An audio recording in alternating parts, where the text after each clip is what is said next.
Ya, shalom semuanya. Ya, shalom juga kepada jemaat yang menyaksikan ibadah ini secara online. Ya, hari ini merupakan hari kedua, ibadah kedua yang kita laksanakan secara online. Ya, setelah sebelumnya kita adakan onsite, tapi karena beberapa hal pertimbangan yang kita harus juga pikirkan sehingga kita hari ini ibadah kedua kali dilaksanakan via online. Ya, mari kita terus berdoa supaya pandemi ini segera berlalu, baik di kota kita tercinta di Magelang maupun di negara ini, sehingga akhirnya kita semua bisa bersama-sama ibadah onsite lagi. Ya, yang mau dan percaya katakan amin. Ya, slide-nya bisa ditampilkan. Oke, tapi saya percaya ketika kita memiliki hati yang haus dan lapar akan pribadinya, pribadi Tuhan pastinya, meskipun sekalipun lewat ibadah online kita akan tetap mengalami perjumpaan dengan Tuhan dimanapun kita berada. Ya, yang percaya katakan amin. Ya, oleh karena itu mari sepanjang ibadah online hari ini, mari next slide saya ajak setiap kita untuk fokus mengikuti.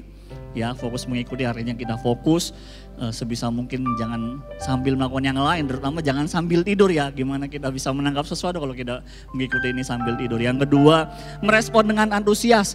Ya, saya rindu Bapak Ibu, teman-teman AOG yang menyaksikan ini via Zoom juga dapat merespon dengan antusias, katakan amin, yes dengan keras, atau bisa memberikan reaction pada Zoom sehingga juga bisa menginspirasi teman-teman yang lainnya.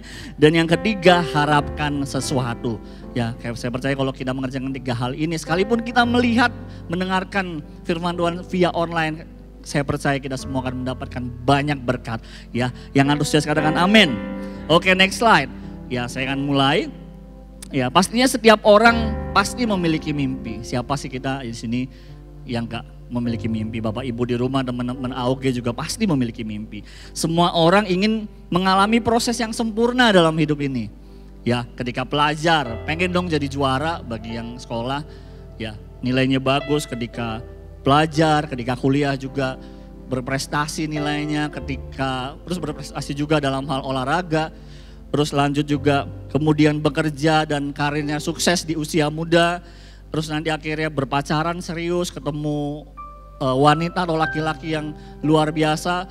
Terus kemudian menikah, pernikahannya pun bahagia, anaknya lucu-lucu. Terus akhirnya anaknya dewasa, terus sukses juga. Terus akhirnya kita menua bahagia. Siapa yang gak pengen seperti itu? Tapi semuanya pasti pengen seperti itu. Tapi kenyataannya kita semua kadang yang realita kehidupan kita tidak sesuai apa yang kita rencanakan, tidak sesuai dengan ekspektasi kita. Next slide. Ya, seperti yang Bapak Ibu lihat, teman-teman lihat ini ya, seperti gambar ini ya. Kita udah membayangkan nih, wah aku mau masak mie goreng pakai telur. Wah, kok di iklan bagus, di Instagram bagus ya. Yang ada di iklan, yang diharapkan, yang dibayangkan dan kenyataannya gitu. Jadi kadang bahkan bukan kadang, mungkin sering kali kita ngalami bahwa kenyataan dalam hidup ini nggak sesuai sama yang kita plankan, tidak sesuai dengan yang kita rencanakan, tidak sesuai dengan yang kita harapkan, bahkan mungkin tidak sesuai dengan yang kita doakan. Ya seperti nanti saya akan berikan gambar selanjutnya. Ya, mungkin teman-teman beberapa ada yang pengguna Pinterest ya, di Pinterest itu terdapat beberapa gambar ya, karya-karya yang kita bisa contoh gitu ya, misalnya masakan atau karya seni, dan mereka juga ngasih tahu apa cara membuatnya. Tapi tahu kan teman-teman, kalau teman-teman nge-browsing terus pakai kata sandi Pinterest fails gitu, kalian akan menemukan salah satunya. Next slide. Ya, bagaimana yang di Pinterest seperti apa, terus kemudian ketika kita coba gak sesuai gitu. Padahal bahannya sudah sama, caranya pun sudah sama, mungkin merek-merek kompornya, alat-alatnya pun berusaha disamakan, tapi kenapa ya? Nah, begitulah dengan hidup kita gitu. Apa yang terjadi dalam hidup kita seringkali mungkin gak sesuai sama yang kita harapkan. Next slide. Realita tidak sesuai dengan ekspektasi. Jangankan sukses yang kita alami, bahkan yang kita alami justru kegagalan. Kita harapkannya pengen, aku pengen luar biasa, aku pengennya ini, sekolahku aku pengennya baik, kuliah aku pengennya baik, pekerjaannya pun aku pengennya baik, keluarga pun aku pengennya baik. Tapi kok kenapa ya kadang kita menemui kegagalan. Ya, next slide. Dan ketika realita tidak sesuai dengan ekspektasi kita seringkali kita mengalami stres dan depresi, pastinya kita juga bisa sakit, tidak bersemangat, dan yang paling parah kita bisa menyalahkan Tuhan dan orang sekitar. Salah satunya keluarga kita dan merasa tidak berharga. Ya oleh karena itu judul dari khotbah saya sepanjang hari ini, next slide, adalah bangkit dari kegagalan dengan subtema It's okay not to be okay. Ya, gak apa-apa kalau kadang kita gagal, gak apa-apa kalau kondisi kita baik-baik aja, kalau tidak baik-baik aja, sorry. Ya, jadi hari ini kita akan belajar bagaimana sih, apa sih yang harus kita lakukan ketika kita sudah mengharapkan apa, sudah menulis mimpi apa, sudah berdoa, tapi jangankan tercapai, malah gagal. Dan hari ini kita mau belajar hal itu. Yang antusias bersama dengan saya katakan amin. Tapi sebelum itu, sebelum kita lanjut, next slide, saya ingin mengawali ya tema untuk bulan ini, tema Desember adalah unconditional love. Ya, kita akan sebentar membahas tentang unconditional love. Unconditional love adalah kasih sayang tanpa batas atau kasih tanpa syarat. Ya, next slide. Saya menemukan arti unconditional love dari Wikipedia. Ya, saya suka banget sama arti ini. Used to indicate God's love for a person irrespective of that person's love for God. Yang artinya next slide. Apa sih kasih sayang tanpa batas itu? Apa sih kasih tanpa syarat itu? Apa sih unconditional love itu? Adalah menggambarkan kasih Tuhan kepada seseorang terlepas dari cinta orang tersebut kepada Tuhan. Wow, saya sangat diberkati ya. Jadi kasih tanpa syarat itu adalah kasihnya Tuhan buat kita. Betapa dia mengasihi kita, di luar kita nih mengasihi dia balik atau enggak. Betapa luar biasanya kasih Tuhan itu buat kita, amin. Betapa kita harus mengucap syukur, betapa baiknya Tuhan itu harus hidup kita. Itulah kasih yang tak bersyarat.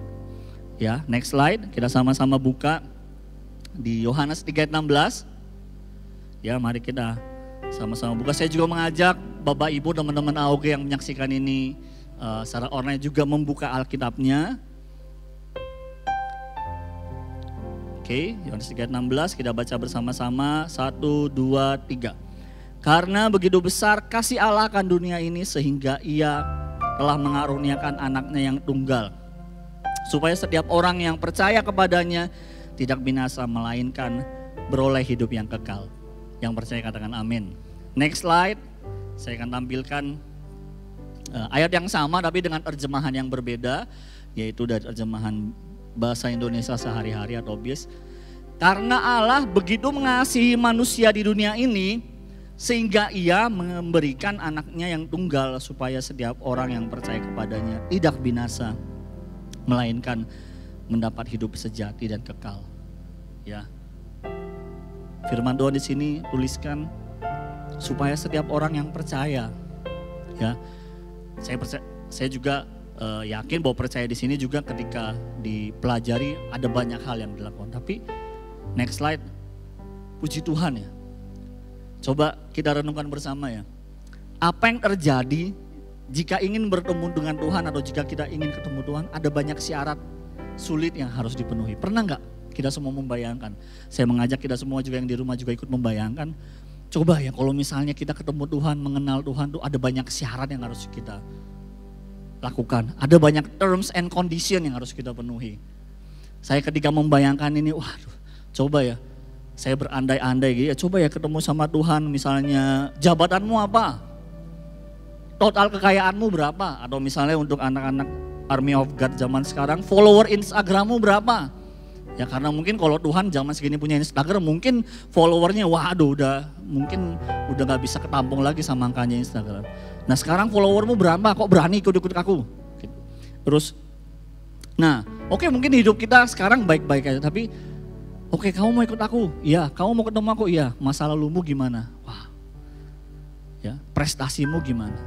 Ya, pernah nggak sih kita bayangkan kalau kita ingin bertemu dengan Tuhan tuh ada banyak syarat, ada banyak kondisi yang harus kita lakukan yang kita penuhi. Ya, kalau misalnya itu terjadi, ya pastinya saya orang pertama yang nggak lulus kualifikasi ya. Ya, karena aduh kok susah ya. Tapi kita mengucap syukur bahwa firman Tuhan mencatat supaya setiap orang yang percaya. Ya jadi asalkan kita percaya sama Tuhan maka kita bisa bertemu dengan Tuhan, betapa baiknya Tuhan itu. Amin. Jadi mari kita sepanjang pemberitaan firman ini sama-sama terus mengucap syukur. Ya karena yang perlu kita lakukan adalah percaya. Saya juga tahu bahwa percaya ini mungkin kalau dipecah lagi ada banyak hal yang kita lakukan. Tapi dasarnya adalah ketika kita percaya. Ketika tadi siang saya mengulang-ulang lagi tentang firman Tuhan ini, apa sih Tuhan yang tak bersyarat itu? Tak bersyarat itu berbicara dua hal. Tak bersyarat berarti Yesus itu menerima kita satu paket. Enggak cuma sekarang, keadaan kita sekarang enggak. Tapi bahkan masa lalu kita. Masa lalu kita pernah apa? Ketika kita sekolah misalnya pernah jailin guru, pernah nakalin orang. Ketika kita mungkin sudah bekerja pernah curang. Ketika kita berkeluarga menjadi orang tua mungkin pernah berlaku kasar sama anak. Tapi tak bersyarat itu menerima itu semua. Gitu. Yang kedua, tak bersyarat itu berbicara soal, ya bayangkan ya kalau misalnya kita sama Tuhan, ikut Tuhan, kemudian ada kondisi, terus kemudian ketika kondisi itu tidak terpenuhi, oke, hubungan kita putus ya. Ya jadi misalnya, wah kamu habis melakukan kesalahan ini berarti berkat-berkatku tak tutup gitu.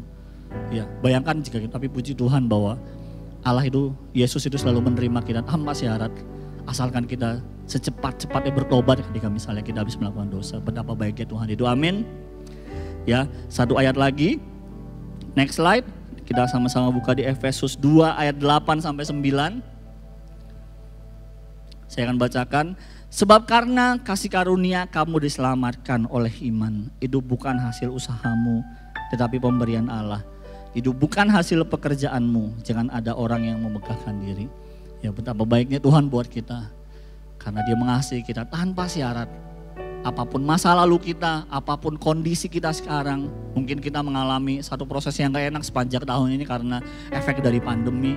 Tapi Yesus tetap menerima kita apa adanya. Next slide.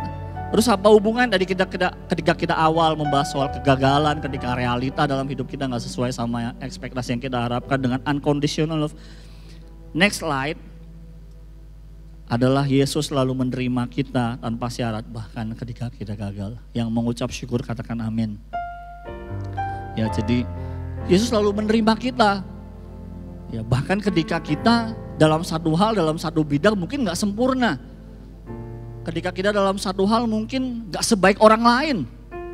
Ketika kita melakukan sesuatu mungkin tidak sesuai dengan yang kita harapkan. Tapi Yesus tetap menerima kita dan mengasihi kita apa adanya. Ya sebab itu yang next slide.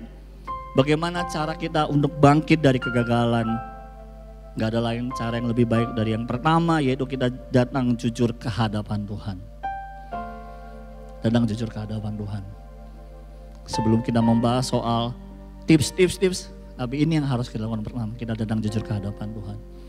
Ya, beberapa hari lalu saya melihat di Instagram Live ya bagaimana wawancara dengan Pastor John Mogi dengan Pastor Philip Mandova. Saya menganjurkan Bapak Ibu juga yang belum melihat untuk lihat karena itu 1 jam yang penuh dengan materi yang luar biasa. Ya. Saya percaya kita semua akan diberkati kalau kita benar-benar menyempatkan waktu untuk melihat.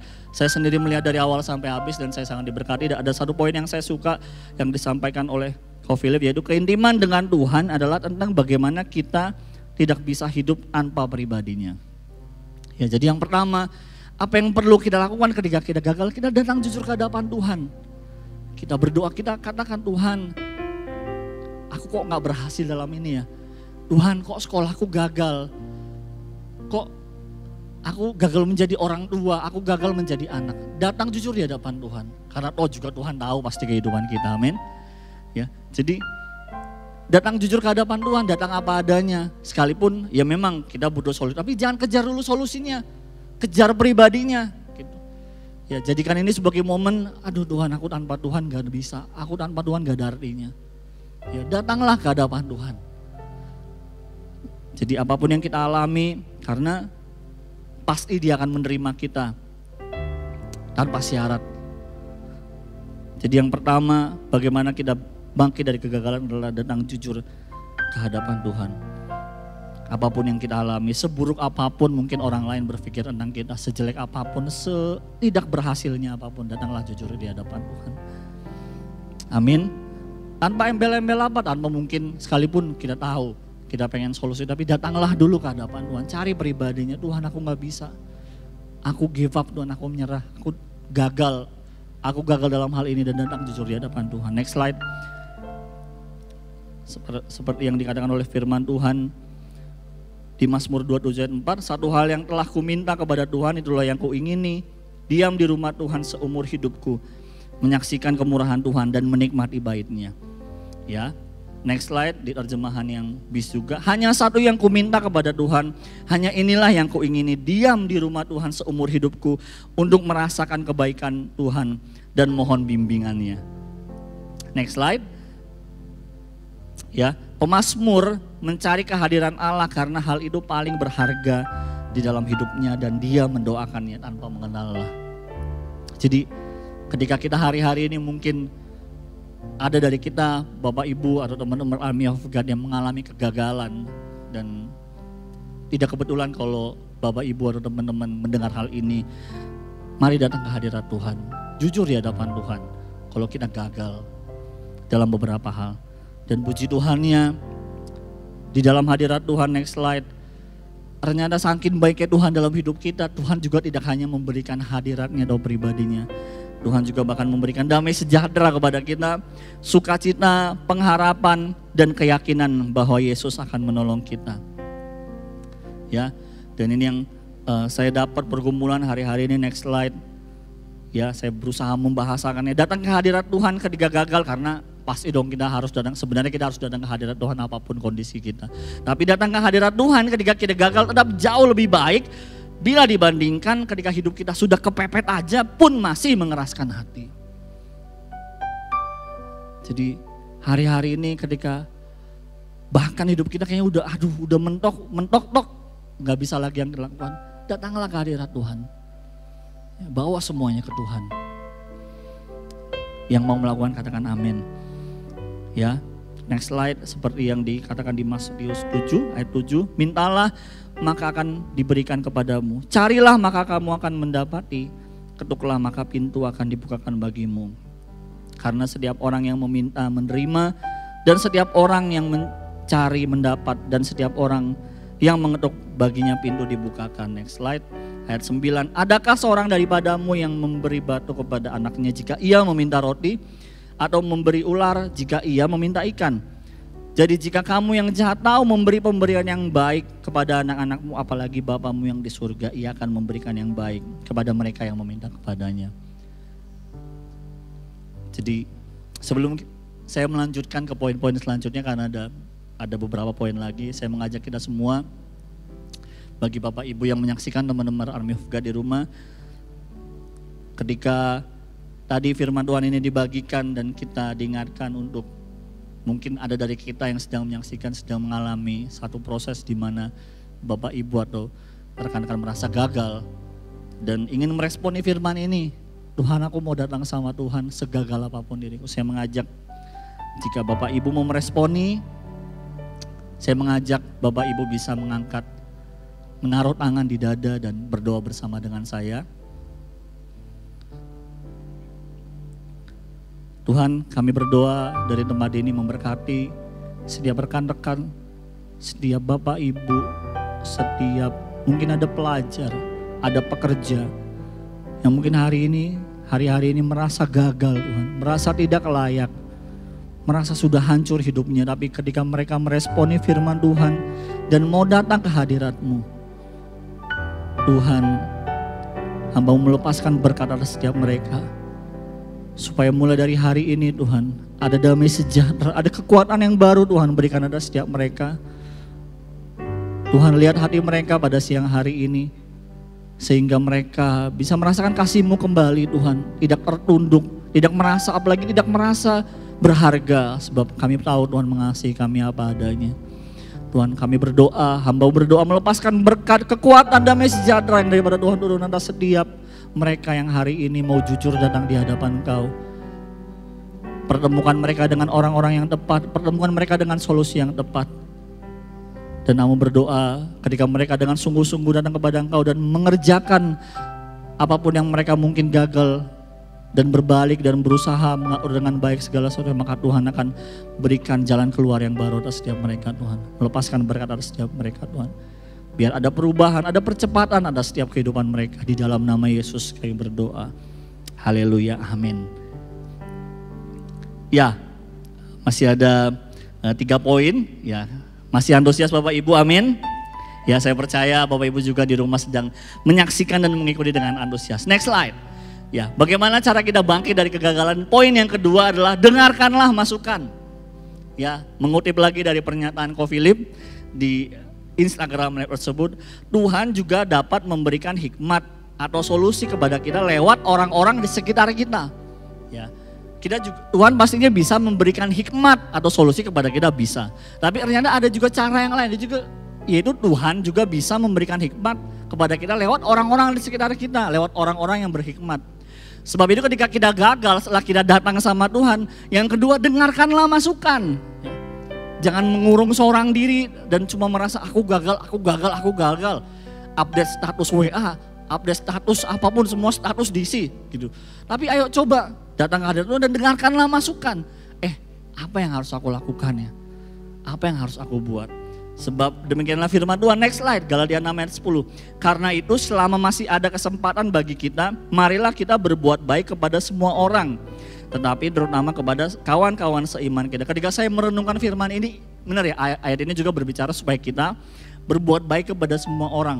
Tapi tahukah kita ketika kita berada di komunitas yang tepat, ternyata kita juga nggak cuma jadi pelaku ayat ini, tapi kita juga jadi akibat dari ayat ini.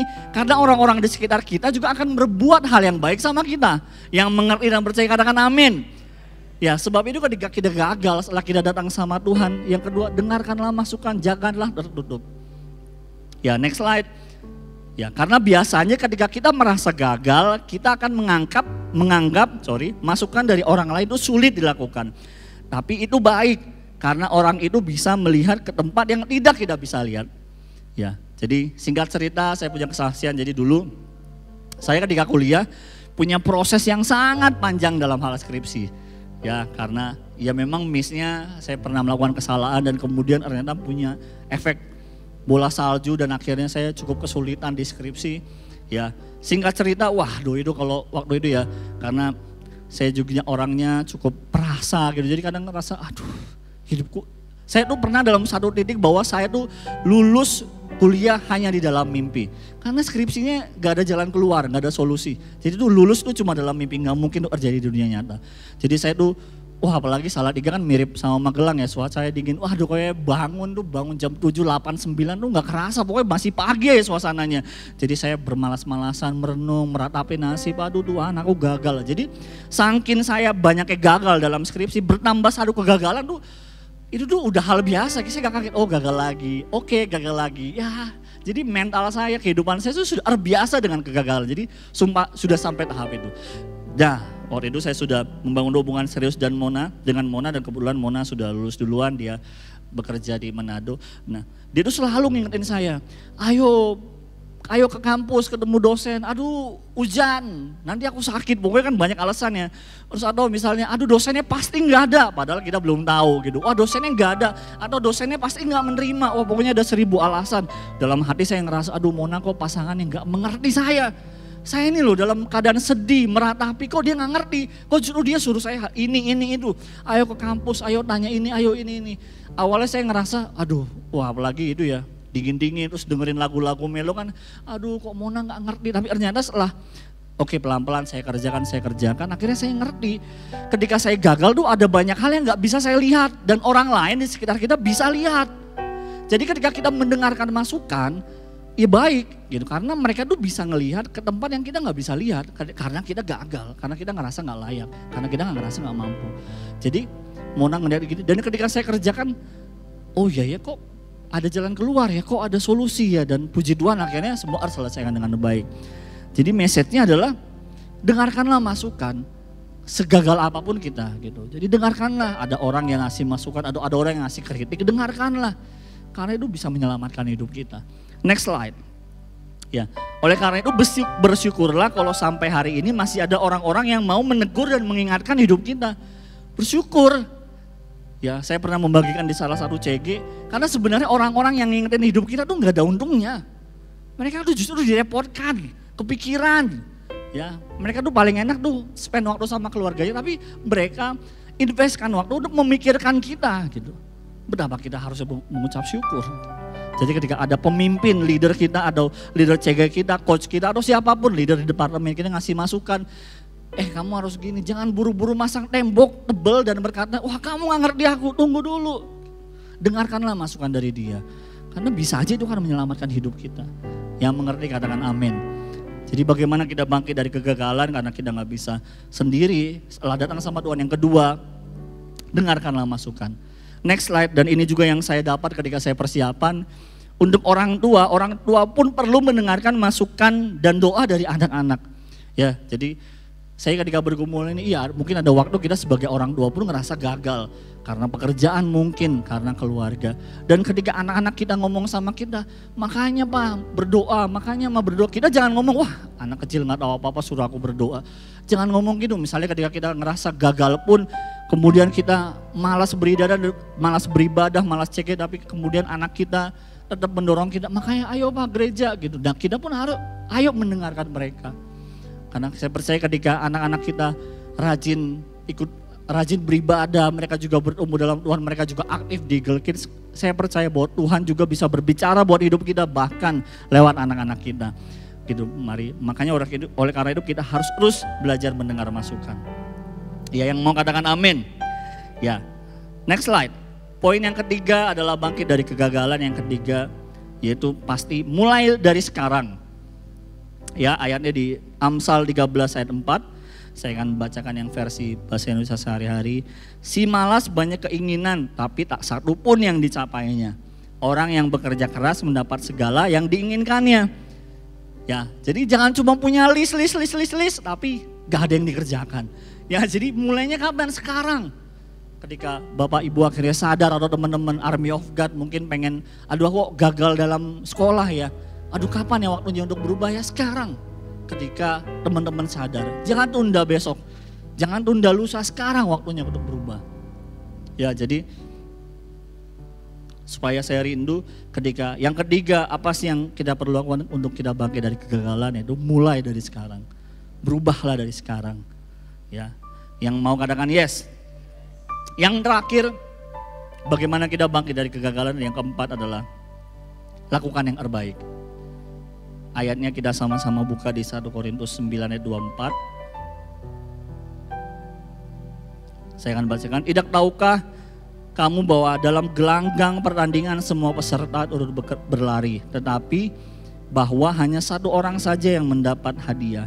Karena itu larilah begitu rupa sehingga kamu memperolehnya. Jadi di teks yang lain diartikan bahwa larilah begitu rupa itu adalah melakukan yang terbaik. Ya, bagaimana kita bangkit dari kegagalan setelah kita datang sama Tuhan, kita mendengarkan masukan, kita memulai sekarang. Yang keempat adalah setia lakukan yang terbaik. Lakukanlah yang terbaik yang kita bisa lakukan. Kalau kita bisa kerjakan 10, kerjakan 10. Tapi kalau kita bisa kerjakan 5, kerjakanlah 5. Ya, lakukanlah yang terbaik, do your best. Ya, next slide. Ya, jadi ketika saya mempelajari, saya rindu juga sharekan ini bagaimana kita bisa melakukan yang terbaik karena gak hanya kerja keras tapi hari-hari ini juga kita harus kerja pintar atau work smart. Ya, perbedaan antara kerja keras dan kerja cerdas didasarkan pada cara kita mendekati tugas. Jadi kerja keras berarti menghabiskan waktu berjam-jam untuk menyelesaikan pekerjaan tanpa jalan pintas. Ini pasti memastikan hasil, tapi prosesnya panjang dan menegangkan. Sedangkan kerja cerdas akan bertujuan untuk hasil yang sama tetapi dengan perencanaan dan prioritas tugas. Next slide. Jadi saya rindu membagikan ini bahwa ketika kita melakukan yang terbaik, ketika kita misalnya pernah gagal, ya yang perlu kita lakukan salah satunya ada dua, yaitu kita evaluasi. Ya kenapa sih kita bisa gagal? Ya definisikan, susun kenapa ya kita bisa gagal dalam hal ini? Kenapa ya saya gagal jadi orang tua? Kenapa saya gagal dalam pekerjaan ini? Susun dan kita coba merenungkan, tanya ke orang di sekitar kita, oh karena ini. Mari sama-sama evaluasi. Dan yang kedua, susun perencanaan yang pastinya yang bisa dicapai. Jangan karena semangatnya, wah bikin perencanaan terlalu tinggi malah gak ada yang kecapai sama sekali. Ya bikin perencanaan pastinya yang bisa diukur dan bisa dicapai. Ya, sehingga mari sama-sama lakukan yang terbaik. Ketika kita apa sih kita yang gagal misalnya dalam hal keuangan, dalam hal keluarga. Ya, saya dan Mona setiap bulan kami selalu menyempatkan waktu untuk kami rapat ya, berdua ngobrolin. Bulan ini kita gimana ya? Keuangan kita mau kita apain? Terus kita mau apa yang mau kita kerjakan? Jadi kami belajar untuk evaluasi. Kenapa kita kemarin miss ini ya? Apa yang supaya bulan depan gak terjadi? Nah, kita harus kerjakan itu juga ya. Kita sangat penting supaya kita bisa bangkit, tapi supaya kita akhirnya lebih baik kita harus mengevaluasi kenapa kemarin gagal dan merencanakan sesuatu.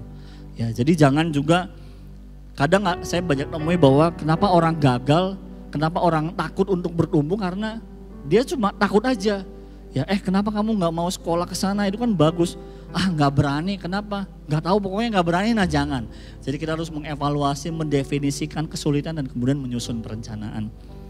Ya, yang terakhir, jadi ada 4 itu tadi, Bapak Ibu Saudara, saya rindu ini semua kita bisa sama-sama belajar kerjakan bagaimana kita bangkit dari kegagalan. Yang pertama, datang jujur ke hadapan Tuhan. Yang kedua, kita mendengarkan masukan. Yang ketiga, mulai sekarang, mulai secepatnya yang kita bisa. Dan yang keempat, lakukan yang terbaik.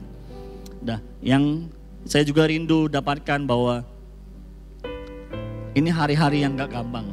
Ya, ada banyak proses, ada di mana-mana terjadi.